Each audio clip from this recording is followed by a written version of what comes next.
What's going on, everybody? David here. We're live on YouTube, and I'm going to do a few different things today. I'm going to do an edit, so I'll do a couple. I might do one or two photo edits, and then we are going to answer some questions, the questions that you might have for me right now, and then we'll answer some questions that I've been asked over and over again. So I've compiled this list of all these different questions, so we'll get to those as well. So first off, though, if you are new to my channel, or you haven't subscribed to my channel, please do it this time, and hit the little bell icon so you can get future updates on all the videos and the streams. I'll probably try to do streams at least twice a week. Every Monday for sure I'm doing a stream. That's going to be at 6 p.m. Pacific time, and then I'll probably do another one either Saturday or Sunday. I haven't decided what day is going to work best for me. As of right now, it's probably Saturday, I would say, but we'll go ahead and get started now. Like I said, if you do come to the chat, please hit the subscribe button, and then also leave a hi or something so I know you're there and I can give you a shout out. Okay, so first thing we're going to do is switch over to our desktop, and that's what we're looking at there, which is this. Okay, so let's get off that, and now let's pull up Lightroom. So I edit all my pictures in Lightroom, and this is mainly, the channel is about travel and photography. Okay, travel and photography. So how to get to different destinations, as well as how to take great pictures when you're there. And then we're going to talk a little bit about editing today. So I'll show you kind of my workflow, how I edit. I took a trip to Paris, and this was about, wow, I want to say this was last year. Yeah, it was last year. Actually, about a year and a half. About a year and a half ago, I went to Paris.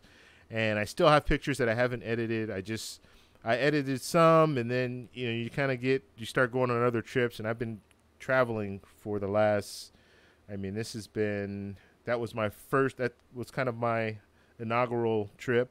Actually, I take that back. I did 2 trips before that, and then that was my inaugural trip outside of the country. So every time I go on a trip, I take new pictures, and then I want to go ahead and edit those pictures. So I kind of put some of the pictures off. So I've put some of these pictures off. So now we'll go ahead and get into these, and we'll check these out, and hopefully we have some good stuff. Well, I have some good pictures, but hopefully I can make some good edits out of them. Let's see. Where do we start? So we're in Lightroom right now, and you see these are just a few of the pictures that I took. I took a whole bunch, but then these 5 are the ones or 6 are the ones that I want to look at right now. So I'll go to the develop module. Now, I guess I should kind of do a little how I use Lightroom, just so you guys kind of understand a little bit better. Basically, this is the library. So this is going to show me all of the pictures that I have in my library. And then you have the develop module, where you click on develop module, and it'll bring up all the pictures so you can edit the pictures. You can't edit in the library. You have to edit in the develop module. So that's where we are right here. And these are the 2 modules that I use the most, because obviously the library, you have to be able to see what you're going to pull into the development tab. So that's what I have. So those are the main ones I use. I will use the print module on occasion when I'm doing my own prints. For the most part, I'll do my own prints every once in a while. And I have 2 printers here, but I don't use them as often as maybe I should. But I go out to a lab and have them print my work. So it just depends. If I'm in the mood to do some prints, I'll do my own prints. But for the most part, if I'm selling prints, I'm going to have a professional lab do it. And if I'm just printing for myself or printing for my family, then I'll go to the print module and print. But it's nice, because if you go to the print module, we'll actually set up everything for you. Depending on the size of the image that you want, you can just click on it, and it'll change to that size. And you can do prints like that. So if you have like a family print, you want to do a big picture and then have a couple of small prints, you can do that as well. So it's pretty nice little setup. And those are the ones that I use the most. I don't really use the book. This is more for like weddings and stuff like that, where you want to create your own wedding book, wedding album. You can do that. The map I don't use. So develop, library, and then sometimes print. Those are the ones that I use. Don't use the slideshow either. So let's go ahead and hit the develop. Okay, so let's see. Where do I start? let's just look at all the images first, and then I can kind of tell you what I like and what I don't like. So this is one print that I took, or one picture that I took, and this was just on it's like well, it's a river, obviously, but I was walking along this road here, and this road goes all the way down. You can just walk, and people go down there and exercise and stuff like that. One thing about Paris is very very photographed, or it's highly photographed, so people are all over the place photograph Paris, but it's very photogenic. So there are so many different spots you can go to and just take pictures, because I mean, everywhere you look, there's a great shot. And the thing about Paris is the buildings are so old, and they look so distinctive and unique that it really makes for a really interesting subject. Like all over, everywhere you go, you'll see these really old buildings that just look really nice. And they also have these nice bridges. So this is one of the bridges I took a picture of. And then we have this bridge here, and I can't remember the names. I'm horrible with names, so I can't remember the names of all the bridges. But this is a really popular bridge here.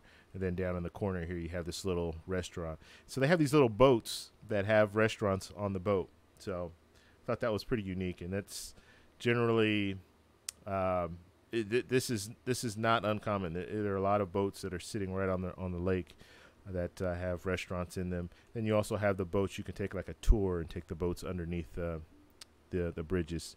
So it's pretty neat. This was taken at Notre Dame. So Notre Dame is behind me, and then this is kind of a little walkway, and then you have these old buildings here. So it's pretty nice.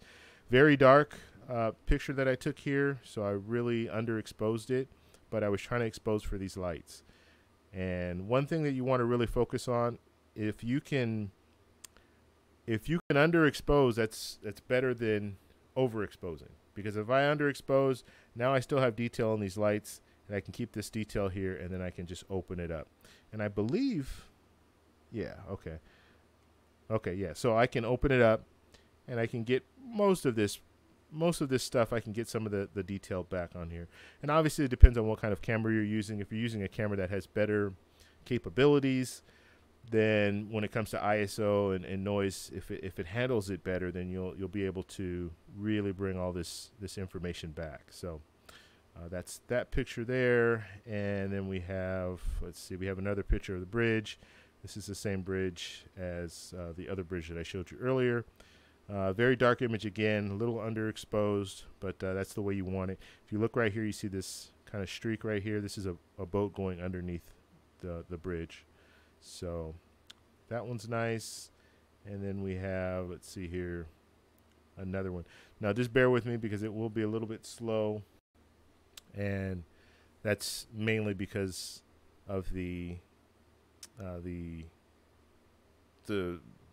large files. Basically, I'm losing my thought. Okay, here's another picture of the bridge here. Same bridge, so it's pretty nice.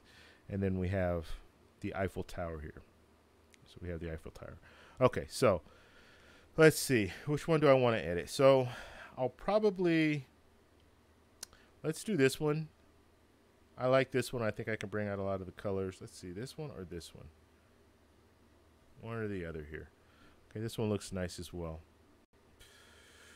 Okay, looks like I'm probably going to do more than one. So I'll do this one first, and then I'll look at some of the others. So let's go ahead and get started with this one. So the first thing that I always do is I always come over here, and I mess with my white balance. Now this is obviously taken at night, so your white balance, daylight is not going to look right because these lights are not daylight balanced. So you just want to be careful when it comes to that. If you click daylight, it's going to give me some weird colors that I didn't see that night. So let's go as shot again. So that looks pretty good, and that's probably the way we're going to have to keep it. You can hit fluorescent if you want. You can see that fluorescent doesn't change it much, and I do like that a little bit better than the other. Flash is definitely not going to do it. And then I could do custom if I want, and I can actually add the Kelvin myself. But for this, go with fluorescent. I think fluorescent looks good. Now, if you shoot RAW, then you have more flexibility. If you do shoot JPEG, then you are going to be limited in what you can do as far as changing the white balance. So just be aware of that. Okay, so I like that. That white balance is good. Let's drop down here and let's look at our highlights. So you see the highlights here underneath the bridge, pretty bright. This is going to be blown out, so this is going to be lost. You see that? I just go over to the red here and it'll show me what is completely blown out. So you see that this is completely blown out, and so are these up here. So just have to live with that when you're balancing a shot. Like when you're taking a shot, you want to try to balance it as much as possible. And this is, in this situation, this is what we have. So we'll just have to work with it. Now, so if I come back out of that, we look here. It's important for me to get that sign, which is blown out as well. But as long as you can read it, then that's fine. Let's drop out of that. And let's drop our highlights down. So that's the first thing we want to do. So now I drop my highlights down. You see that. And you have a little bit of detail. You can see there's a little bit of detail in those lights. So that's not bad. So we'll leave it right there. That looks pretty good. And let's open up some of the shadows here. So you'll have some shadows. Because this was taken at night, it's a little difficult to see a lot of the shadow, but you can bring some of that stuff back there. You see we did that. Okay. So we've brought it back, and that's what we're looking at now. And with the whites and the blacks, what I do is I hold the control key. It's the control key? It's not the control key. It's the alt key. So hold the alt key down, and then if you left click on it on the slider, you'll see that if you slide it back and forth, it does that. So it's showing me that that is completely overexposed. I want to bring that back right to where I can't see anything. Okay, so that's where I want it there. Now our blacks, we'll do the same thing. Hold the alt key down, left click, and then we can drag it. Now this is going to show me all the stuff that is in shadow, and the detail will be lost in those areas. Okay, so we'll leave it just like that. Now this is a very dark image, and you don't have to keep it dark if you don't want. You can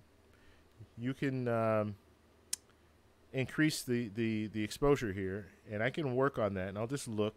A lot of this stuff that you do when it comes to editing, you're going to do a lot of stuff that is you're trying things out. You don't know. Like the way I'm looking at this here, the sky I can already see is turning like a weird color that I don't like. So if I open up the exposure, it's going to go even more, which I don't like that. But I like what it did to the foreground. So this is one of those deals where you just have to kind of work with it. I can use a brush here, and I think that's what I'll try to do first. And so I just clicked on a brush. We'll go with the exposure here. We're going to bring the exposure up just a little bit. And we'll open it up here and just kind of paint it on just a little bit in these areas here. Because I like to see the area of the bridge, but I don't like to see all the area of, I want the sky to stay pretty dark. I don't want it to bleed all that color, that orange color. So we'll stop with that and just give it a second. It didn't do much. So let's go back in. I can do this manually. So if I click back on this, I can move it over just a little bit more. See what we can get here. You see it's bright. Okay, so it's a lot brighter now. It might be just a little too much. Let's bring it down. Yeah, I want to see that definition in the build in the bridge. So yeah, that looks pretty good. I like that there. So I'm going to leave that there, and then I'm going to go into a program called Nik software collection.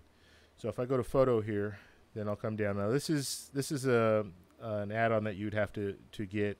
And I believe it's still available. Google owns it. I think they still own it.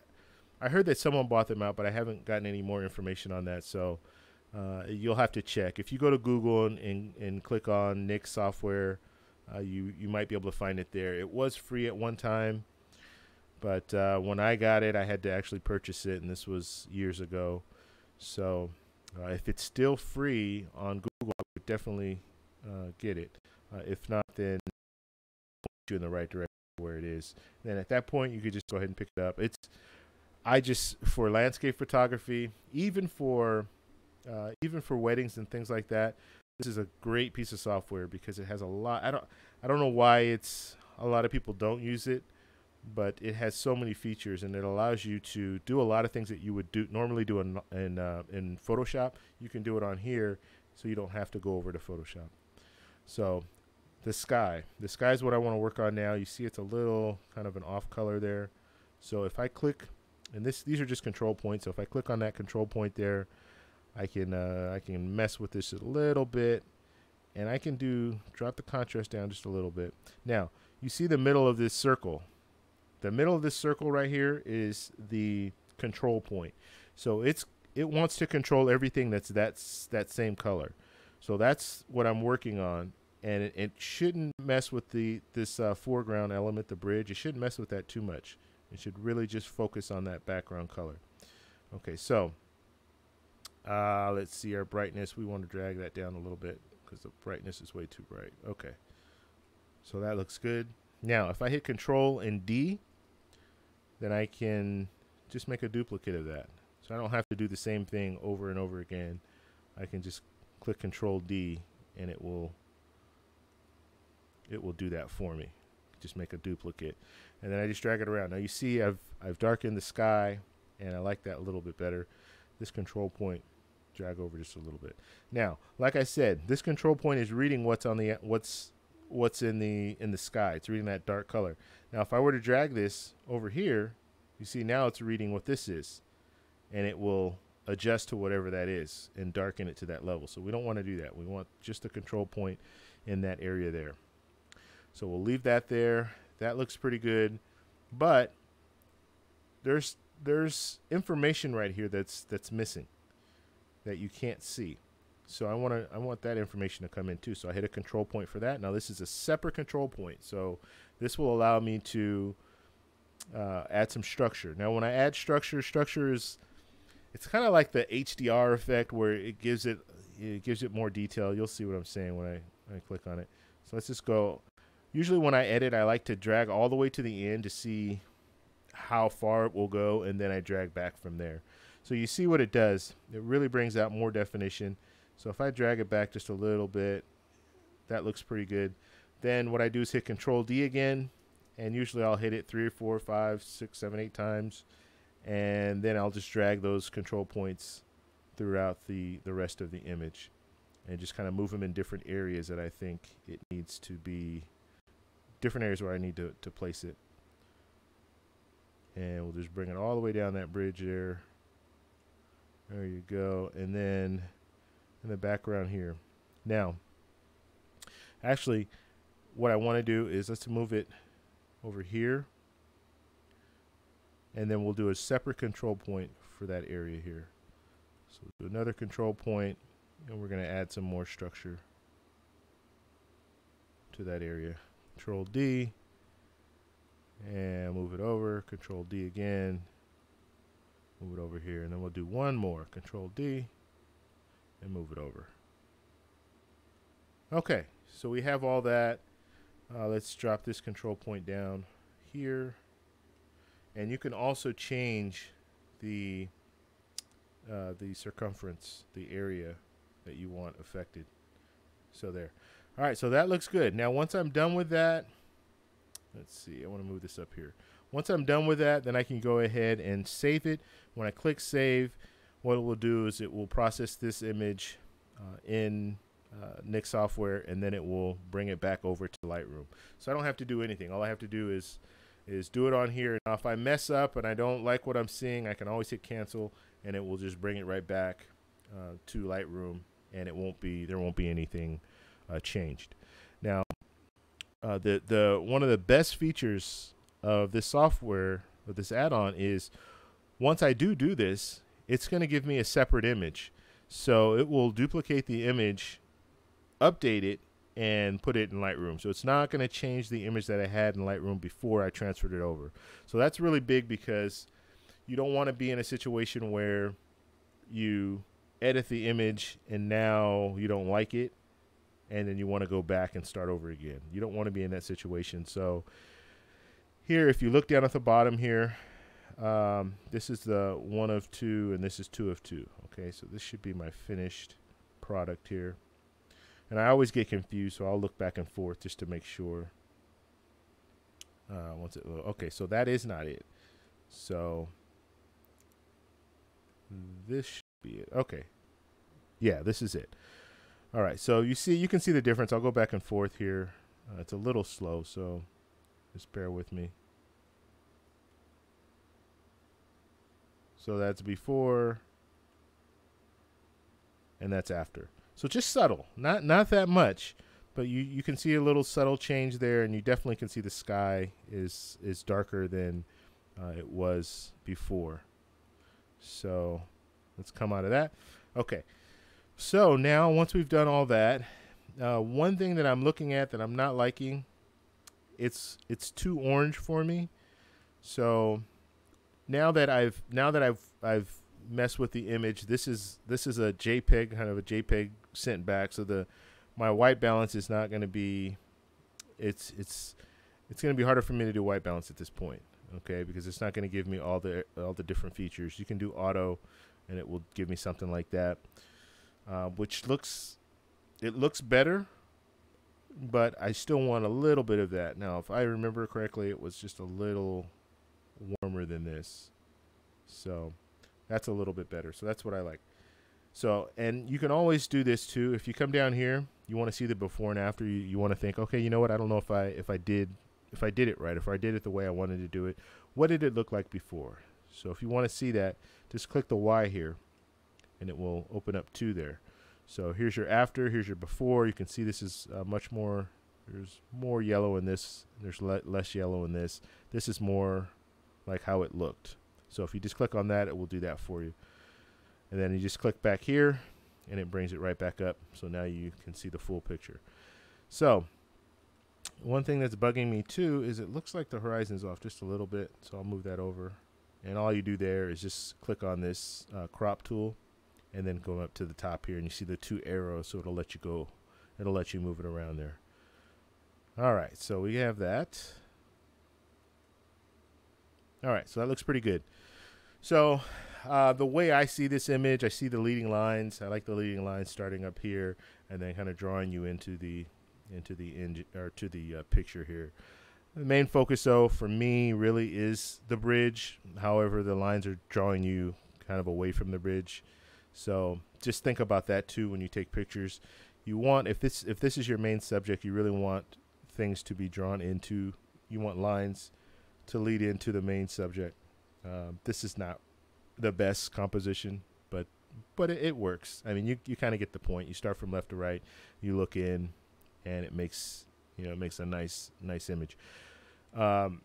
When you're focused on composition, you do want to make, like, if this is not an image that I would enter in a competition because of that, because this composition is not the best. Now, for the average person that looks at it, they might think, oh, this is a great picture, but for judges, professional judges, they would knock this because of the fact the leading lines don't really go to the main subject, unless you wanted that main subject to be the restaurant. Okay, so if the restaurant is your main subject, then you're on the right track. It's leading you right. The only problem is that restaurant is really small in the picture. Okay? All right, so this is pretty good. I'm liking this. What I would probably do, though, is do a little bit of clarity. Just a little bit. And then I will do a little bit of saturation just to see what it looks like. And then we'll kind of come off that if it, just do a little bit. That's fine. I'm going to leave it like that. And then we just look at the picture up close, see what we have here. Of course, we have people up here. You're not going to get a shot with no people. I could Photoshop those people out, but honestly, it doesn't really take from the picture. It's not distracting or anything. And for one good thing about having people in your picture is it shows scale. So leaving a few people in there kind of shows you how big this bridge really is. So that's not bad either. So I'm going to leave those people in there. It's not really a big deal. And then you come down here, and I'm just looking at everything up close, just kind of seeing what's out there. I like the light that goes on that statue up there. That looks pretty nice. And if you look really closely, these are all locks. So this is that famous bridge where they have all the locks. Like people, they write married on this date, or I love you, or what have you, and then they put a lock on the fence here. So they're all along this whole fence. It's pretty neat how that works, or how they do that. Okay, so let's go ahead and back off this. And so this is pretty much my finished image. And we went from, actually don't have the first one, but I can show you here. So if I go here, this is the original image with edits.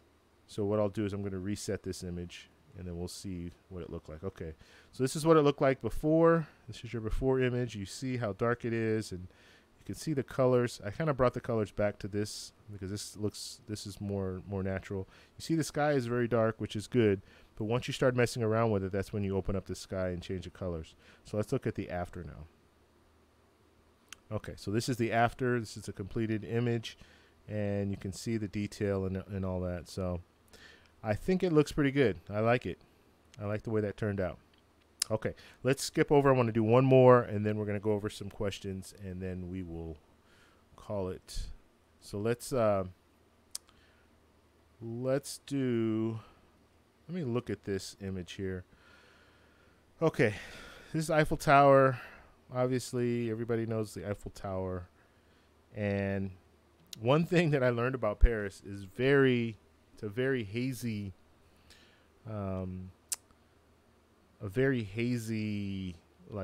scenery. So because of that, it's hard to get a good picture from a distance of the Eiffel Tower. So I took this at sunset, and you see all the haze there. So we're going to try to work on some of the haze. Maybe we can bring a little bit out. And the colors are good. I like the colors, but just the haze is really what is going to be the challenge here. So let's work on this. First thing I want to do is crop here, and it just looks a little off. So I just move it a little bit over. And I think that's a little straighter to me. Okay, so that looks good. All right. So as far as composition, I think this is set up well. You're going to start from the left usually. Actually, in this picture, because the Eiffel Tower is so dominant, you're going to go right to the Eiffel Tower. However, it's on the on the third axis, so it's in the right place. It's kind of a boring image, to be honest with you, but it's still nice, and it's iconic, and people know what it is right away when they see it. So it's pretty cool. I like the smoke coming out of this building here, and like I looked up here, I see this little streak coming down, and I'm not sure.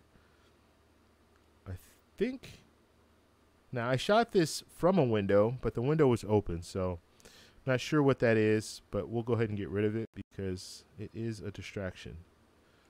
So all I did was hit the spot tool there. So you hit the spot tool and just drag up, and it will automatically try to find an area that's close to matching and blend it. So let's go ahead and get started from here. Now, white balance, this was taken, you can say it was at daylight because it was at daylight. So if I hit daylight there, that's what I get. A nice warm shot. If I hit cloudy, which it was pretty cloudy, then I get this even warmer shot. So I like the going with a warm color because it was at sunset, so that does make sense. And that's the thing you have to think about too when you're editing your pictures. You want to make sure that you are editing in such a way that you're making. Let me move this over too. I just want to have this out here. So you're making a picture or taking a picture that gives you the real feel. Like if it's sunset, you want to make sure you take a picture that is like at sunset. You know what I mean? So, or I'm not making sense. Hold on one second. I'm getting distracted because of this stuff going on in the background. But if you take a picture at sunset, you want it to look warm because that's the way it probably looked at sunset, right? It was a warm picture. So if I make it a real cold picture, and let me kind of give you an idea of what I'm talking about. Let's just drag our meter over. So if it's more of a cold looking image, it doesn't really look right. Like it doesn't, if it's at sunset, you see the orange in the clouds. Usually this is the way it should be, a warmer image. Everything should be a little more orange. When I say warmer, I mean it's there. You have those colors. You have the oranges and the reds and the yellows. You have more of those colors. Now, colder image. Let's say you take an image in the middle of the day, and it's like a hazy, overcast day. Well, then when you look at that picture, or when you edit that picture, you'll see more of the blues, more of the colder look. So in this case, we took it at sunset, and so we want that to reflect. So we'll go with the cloudy because that's the way that it actually looked. And if I'm editing a picture and I want someone to take something away from the picture, I want them to understand, yes, this is a warm shot, or a shot taken at sunset. All right. So let's start here. The first thing that I want to do here is I want to drop down, and let's see, drop it down just a little bit here, and we're going to work on our highlights. That's the first thing that we do. And that looks pretty good. And we'll bring up some of the shadow, and you can look down at the bottom of the screen and you can see that the buildings are coming out now. So you see more shadow in those buildings, and that's good. That's what I'm looking for. You don't want to do it too much though, to where all you see is noise. So you want to make sure you work it in such a way that you see more than just so you don't see all that noise. So I did that. Now I'm going to hit the Alt key and left click, and then I'm going to drag it over just a little bit, see what we can get here. And I'm not really getting anything that I'm liking, so we'll drop it about right there. Okay, that looks good. Then our blacks, we'll do the same thing, Alt key. If I drag it all the way, we see that. I don't want to see that, so let's drop it there. Okay, so now we've brought some more. We brought more into this image here, and now I want to take a look, and I'm constantly looking at the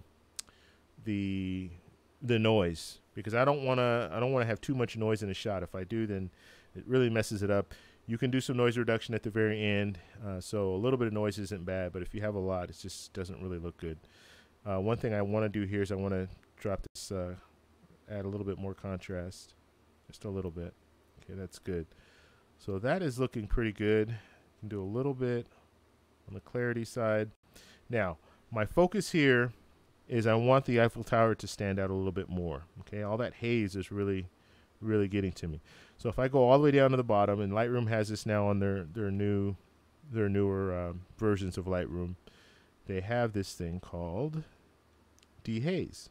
Okay, so if I get on dehaze, I can drag this over, and went the wrong way, so let's drag it this way, and we can get rid of some of that haze. And so that looks better for me. Now, what I don't like is how dark it made this foreground here. Okay, and I want to brighten that up again. So what I can do is I can come back with the brush and lighten that up. So that's what we'll do. So I'll grab the brush, and then we'll just work on, there's a few different things I can do, but I think the easiest way to go about it, let's see. Let's do shadow first. Let's see what that does. And that's all the way over, so let's see if that opens it up. Now this is overkill here, but what I'm going to do is I'm going to drop it down just a little bit so it looks better. Okay, so overkill, but if we drop it down, see if we can't get it right. Okay, that looks better. Now what I don't want to happen is I don't want this line right here to be really noticeable. Okay, so we'll just work with that. All right, we're almost done with this shot. This one takes a lot less.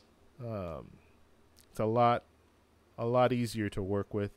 So let's go ahead and finish it off. So now we drop that down. Okay, so this is what we're looking at. Looks pretty good. Last thing I'll do is I'll go into Viveza. We'll open that one up. Edit in Viveza. And I keep looking at my other screen here because I'm getting some buffer issues I'm already seeing. So I don't know. Sometimes this thing works really well as far as my internet connection, but sometimes it doesn't. And this looks like one of those deals where it is really struggling. So we'll just have to hopefully work with it. I'm hoping that the video is okay. If it's not, then I'll do another rebroadcast. I'm going to keep doing this until I get it right. This is only the second live stream that I've ever done, so just kind of have to bear with me just a little bit, so we can get this working the way I want it to work. All right, so we went into Viveza. It takes a few minutes just for it to open up, so we're just waiting on that. And then once it opens up, then we'll continue. But I'm liking the way it looks. I went for the whole sunset look, and it looks pretty good. The only thing I want to do is I want to open up this just a little bit more, this area here. And I shot this from the Hyatt Regency in Étoile, and it's a little ways away. This is like 10 minutes, like a 10-minute drive to get to Eiffel Tower. And I shot this from the hotel window, and I used 70 to 200. So I used 200 millimeter lens. I think it's all on here. Actually, I was only at 150 millimeters. Shows on there. So 150 millimeters, and it was 1/30th of a second. So, okay. All right, so now we're here. So I'm going to get a control point here. One thing I want to do too, I just thought about this. Why not try to get a little bit more definition in this Eiffel Tower? So grab a control point, put it right in the middle of the Eiffel Tower there, and then we will do a little bit of the structure here. And I used to do a lot of HDR photos, like editing, and I stopped that because it really looks, you can easily go overboard with it, and it really looks fake. But I find with Viveza, you can do some of the same things or get some of the same, I should say similar effects, but they look more natural. And so what I did here is I just added a little bit of structure to the Eiffel Tower just to give it a little more punch. It's still a little smoggy looking, but it's understandable in the shot because you see smog all around. So it does make sense. So we'll go ahead and keep it that way. Now I'm going to do some more here. Actually, I made a mistake. So let's go ahead and delete, because I didn't put anything on the waypoint. So it doesn't have anything to draw from. So let's add some structure there. So you see when I add that structure, the more structure that I add, the brighter that foreground looks. Brings out those buildings a lot more. So we'll just work with that. Just drag it over. A few more there. Just bring it all the way across. And I have to say, my trip to Paris was really fun. It was a lot of fun, but people aren't so friendly there compared to some of the other countries that I've been to. But just the scenery, everywhere you go, it's just, everywhere you go is a nice, is a perfect shot. I mean, everywhere. I could have spent 2 or 3 months there, and I still wouldn't have gotten all the shots that I wanted. Okay, so I have this the way I like it. So we'll just go from there, and we're going to draw it back and bring it into Lightroom. And then once we get to Lightroom, then we'll take a look at it. I'll do some finishing touches on it, do a little bit of noise reduction, and then we'll be all done with the picture. And then we'll get to questions. I'll answer some of the questions if you guys have any questions. If you're not on this live stream, then you can't answer you obviously can't ask questions, but if you want to post comments in the comments section, I will get to those questions, or I'll do another stream in the future, and then we'll get to those questions. So it's almost done processing. It does take a little while. It's a lot of stuff going on in the background when it comes to trying to work this. So, all right. So here we go. I think we can bring this up. All right. So that's the way it looks. Doesn't look too bad there. And so looking at the noise, you see there is some noise there, but it's not that bad actually. And I edit all my pictures to print. So I'm thinking print. I'm not thinking just looking at it online. So if you're printing this out, a lot of this noise you're not going to see. So just even if you're looking at the picture on the internet, you're still not going to see a lot of the noise that's on there. So you just have to kind of play it by ear and just be aware of what's going on. Okay, let's drop this down just a little bit here. Drop the highlights down just a little bit more. And clarity just a little bit. Okay. So our noise, we're going to work on our noise. We'll go ahead and do sharpening first. And I always just do a little bit of sharpening. And then if I'm going to print it myself, then I'll sharpen it a little bit more. But I just do a little bit of sharpening just so it shows true. And the noise reduction, that's where we're going to work on this a little. It's better to zoom in when you do your noise reduction. That way you can see exactly what it's doing. And okay, so there's your thing. See if I drag it all the way over, what it does. It makes it really muddy. It just looks like doesn't even look real, like natural. It just looks like a real muddy image. So you don't have to do too much when it comes to noise reduction. That's fine. I mean, there's no real issues there. And I like the way that looks. Okay, so that one's done. So those are the two pictures. Just wanted to show you kind of some edits, how I do it. So pretty much every time I go on a trip, I'll take pictures, obviously, and then at the very end of my trip, I'll start editing, and then months and even years can go by, and I still have images to edit. I generally take a lot of pictures, so I have a lot of stuff that I haven't edited, and it's one of those deals. You'll get to it when you get to it, but it also gives me a lot of stuff to do. So if I'm not traveling, I still have the opportunity to edit and do things like that. So I hope you guys like those. Those are the two images that I've come up with for today. And now we're going to go over some questions. Okay. All right. So the first question, and these questions are coming from, I get asked all the time, all these different questions, and I kind of just compile questions together just so I can kind of go over some of the things that I get asked most frequently, and that's how I got this list. Now, if you have other questions, please post in the comments below, or you can post in the chat, and we can talk about them right now. But so the first thing is luggage. Should you bring a carry-on, or should you bring a check? Should you bring check luggage or carry-on? And in the old me, before I knew anything about travel, would say, yeah, you bring a check luggage. That way you can bring more, right? Well, now I don't think that way anymore. I am more focused on bringing a carry-on if possible, a carry-on, and then my personal item. My personal item is always going to be my camera gear, and then a carry-on will have my clothes in it and some of my camera gear. Camera gear that I don't mind losing, or not, I shouldn't say losing, damaging. So just things like tripods, things like that. If it gets damaged, it's not the end of the world. If I get my camera damaged, it's the end of the world. I mean, if I'm on a trip and I lose my camera, I'm kind of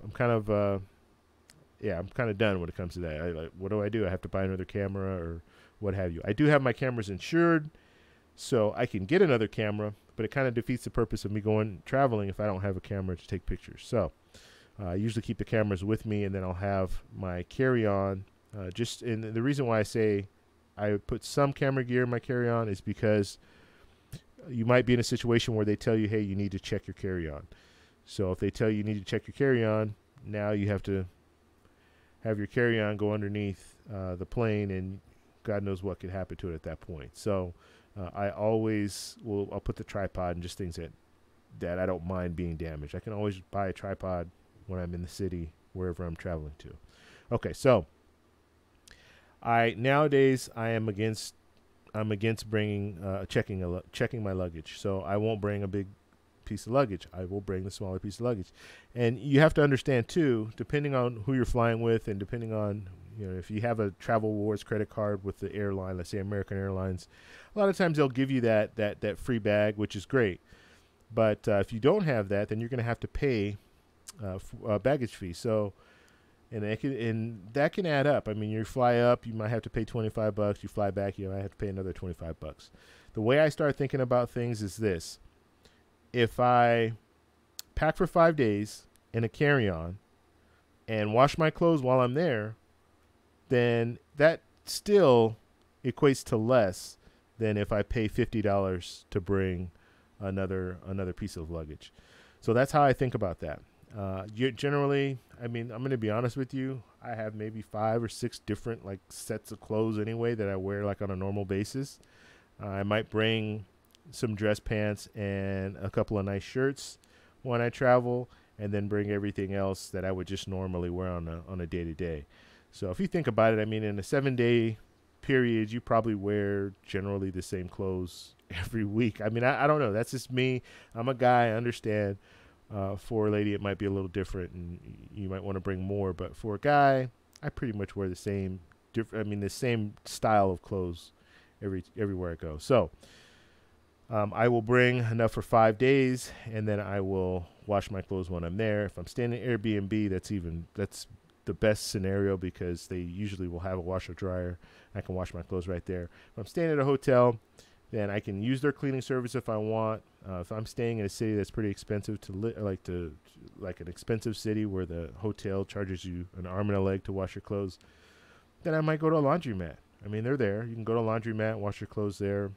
So you have different options, but I'm really comfortable now with just 5 sets of clothes. And if I really want to do it, I can bring 5 sets of clothes, and I can buy some clothes there if I really want to. On your way back, it's a little easier to get away with the rule, or a little easier to break the rules than when you're flying out. And one of the easiest ways to break the rules is everybody has souvenirs, right? So if you do have some extra clothes, just bring them in a regular bag. So you'll have your carry-on, your personal item, so for me, it's going to be my luggage is going to be my carry-on, my little small luggage, and then I'll have my camera gear. So that's my personal item. And then I can bring an extra bag, just have an extra bag of my clothes and all that stuff, maybe some of the clothes that I purchased while I was there. If I needed to do that, I'm just saying, if there's a situation where I needed to buy a shirt or some pants or something like that, then I can still do that. And then when I get to the airport, purchase something in the airport, some water or what have you, ask them for a bag, and they're going to give you one of the bags in the airport, right? Use that bag, throw all your other stuff into that bag. Now, don't go crazy with it, but as long as you have, as long as it doesn't look like it's like you're trying to do something like that, then they're really not going to question it because it's a bag that came from the airport. And they want people to purchase stuff at the airport, right? So it helps everybody, helps the whole airport. So generally the airlines are not going to make too much of a fuss about it. And you can always have that bag, just carry that bag with you, put your personal item under your seat, and then have that bag in your lap, or you can even push it under the seat as well. And usually you're not going to have an issue because most people will buy things to eat. They'll buy souvenirs at the mall, or at the airport, which now they have malls at the airport. So at the airport, they'll buy just different things. So you have the ability to do that. So you can do that. And I'm really going off on a tangent, so I want to hurry up and kind of get these done because I want to go through all of them. So as far as the next question was how to find like good rates on airfare. And this is it's a lot easier than you might think. If you go on Google Flights, you can type in your destination, so where you're leaving from and where you want to go to, and they'll show you a map view, which I think is amazing. So, or actually, let me back up. If you just want to get rates throughout the world, then you put your location. In my case, I live in Los Angeles, so LAX. I put LAX in there, and I can pull up a map, and it will show me all the different cities in the U.S., all the different cities in the world. And if I think you need to put I don't know. You don't have to put the airline, but it will show me prices of all these different destinations. So let's say you're on a budget, you want to travel outside the US, but you don't really know, and you don't want to have to go to every city to find, because let's say you're flexible, you don't really care where you go, but you want to go somewhere, you haven't been before. You can get on there and it will show you all the different cities, and it will show you how much it costs to travel to all these different cities on a map. So it's pretty neat the way it's set up. Then you just click on that, and then it will bring it up. Like you click on the destination. Let's say the destination is Colombia. You click on that destination, it will open up, and it will show you all the different airlines. It'll show you from the lowest price to the highest. It'll show you, it'll give you all that information, so you can get a better idea. So if you see, and for me, when it comes to travel, it doesn't always make sense why one place is cheaper than the other. And I always thought in my head, oh, it's just because of the distance. If it's further away, it costs more. Well, in most cases, yes, but not in all cases, because you'll see some of these different destinations, they're less and they're further out. So it just depends, right? I guess it's a whole supply-demand thing. If a lot of people want to go to Colombia, then it's going to be more expensive than going to Costa Rica or going to Dominican Republic. They're in close proximity to each other, but if the demand is higher in one area, then it probably will cost more money. So just something to think about. All right, let's get on to the next question. So Google Flights. Google Flights is amazing, and you can't make your purchases through. This is actually a good thing that I should bring up. You can't make your purchases through Google Flights. You have to go, and what I do personally is I always book through the airline. I never book third party. And there are a couple of different reasons why. I've had a situation before where I booked a flight, and they won't let you, they generally won't refund you after, I think, 24 hours. So, but if there's an extingent circumstance, emergency situation, or you get really ill or something like that, which has happened to me before where I got really ill and I booked a flight to, and this wasn't far, but I was going to Seattle, and I had to call them. And I called the airline and just told them, you know what, I was, I had to go to the hospital. I wasn't feeling well, and I'm under the weather. I'm not going to be able to travel. And I just wanted to let them know that, and I wasn't expecting anything, but sure enough, they canceled it, and I was using points and cash at the time, so they canceled it and gave me my points back. So sometimes they will do that for you if you're booking it directly with them. Now, if you're going third party, there's no way to get that refund, because if you call the airline, let's say you're flying United, but you booked it through Priceline or what have you, if you call the airline, it's a third party purchase, so they can't really do much when it comes to that. But if you book with them directly, then sometimes you can get that. And it's just customer service wise, it's a little better. You have a little more, you have a stronger argument when you're booking directly through them. And then on top of that, then you get the points and all that stuff with the frequent flyer miles and everything. So that's good. All right. So let's go down to, let's see. Should you book your flight directly through there? Okay. I already answered that question. So yeah, booking directly through the airline and the hotel. So you book directly through the hotel.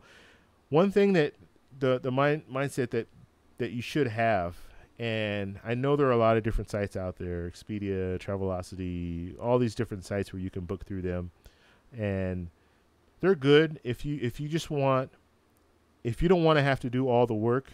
You just want to kind of do the whole package where it's airfare, hotel, rental car. Then it's easier that way, and it's better that way if that's the way you want to book things. But you have to understand, if things go wrong, you're third party, so the priority is going to be the people who book directly through the airline or the hotel. So that's what I always recommend. Go a little extra, do a little extra homework, and it's the same price. And in some situations, you might even get a better deal if you book directly through the hotel or the airline. So yeah, hotel. And I talked about airlines, so I'll talk about hotel. Hotel, the same thing. Book it directly through the hotel.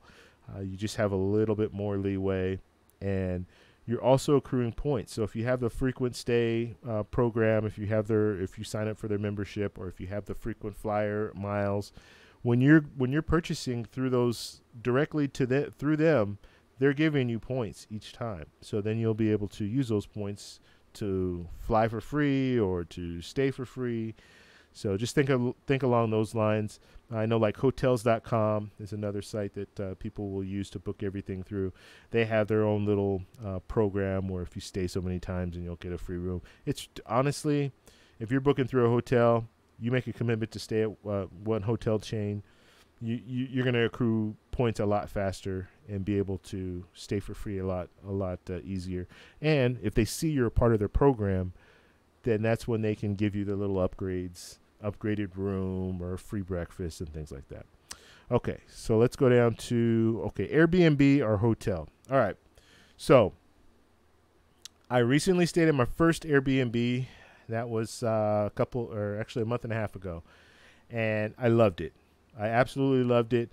There's some things that you have to understand when you stay at Airbnb. You're not going to have a maid service. They'll do maid service, but at the end of your trip, so your room's not going to be clean. You're going to have to kind of pick up after yourself, things like that. But you're staying in an apartment or a condo, so it gives you a little bit more.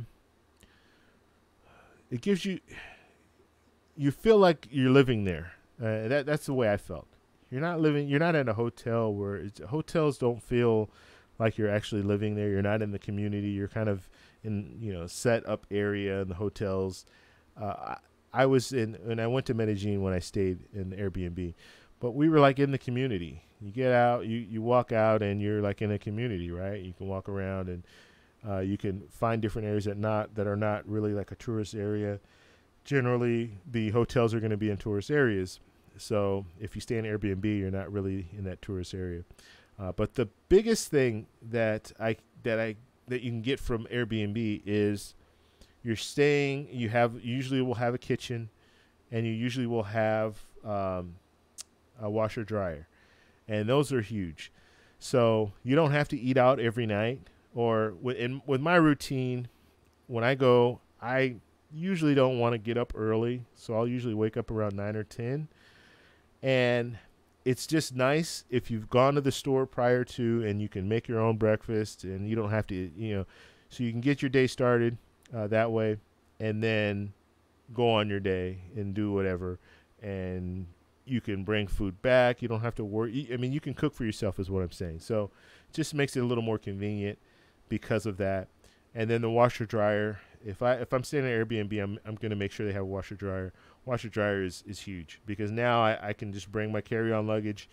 I can wash my clothes as much as I want while I'm there, and I don't have to worry about trying to find a place to wash my clothes. It's right there. So Airbnbs are nice. I definitely recommend them. The hotels are good as well, but if I'm staying 2-3 days, I'll probably do the hotel. But if I'm staying 5 to 10 days, I'd rather do Airbnb. And in most cases, it's going to be cheaper too. So it's just a better overall. It's a better setup. Okay, last question here. Actually, I got 2 more questions that I have on here. Oh, okay. So I get asked this a lot too. Can you bring food through like the TSA checkpoints? And I talked about this in another video, but you can bring food as long as you don't bring like liquids. You can bring food through the checkpoint. I would put it in your backpack or something like that. Your personal luggage or not luggage, personal carry-on. I would put it in that and make sure it's easily accessible because they will ask to see it sometimes because they might not be familiar with what it is. And like I said, no liquids, but if you bring like a sandwich and some chips, you can do that. They might want to look at it just to make sure it's sealed. But yeah, you can do that, and it can save you a lot of money because when you get to an airport, you're usually going to spend a lot of money. So it can help you along those lines because you can get in there and then just get some water, and then you already have your food, so you can take that on the plane, or just snacks for the plane. Like I'm going to Thailand in like 2 weeks, and that's the long haul flight is 13 hours. And then I have a stop, and then I'm going from there to Phuket. So it's nice to have. They'll serve dinner on the plane, but I mean, depending on how you're flying. I mean, I'm flying business class, so the meal should be pretty good. But if you're flying economy, sometimes those meals just aren't. They're not good. So you bring your own food. That way you'll know. You bring a sandwich just in case. If you eat the meal and you don't like it, then you have that, or you can just have snacks just to kind of snack that whole 13-hour flight. So that's definitely a benefit there. So I would bring food, and you can bring food. Or if you have a lounge access, then you can utilize that. I have lounge access, so I can utilize the lounge to get some snacks and stuff like that. Okay, last question here. Okay. Um, this wasn't really a question, but I think this is important for people to understand, and so that's why I wanted to put it out there. As far as Google Maps, you can download Google Maps offline, and I believe I did a video on that. If I have the videos that I have, I'll post in the description after the stream. That way you guys can check those out. But you can do Google offline, and you can do a map of the area. So let's say it's Paris. You can do a map of Paris, download that, put it onto your phone, or it's already on your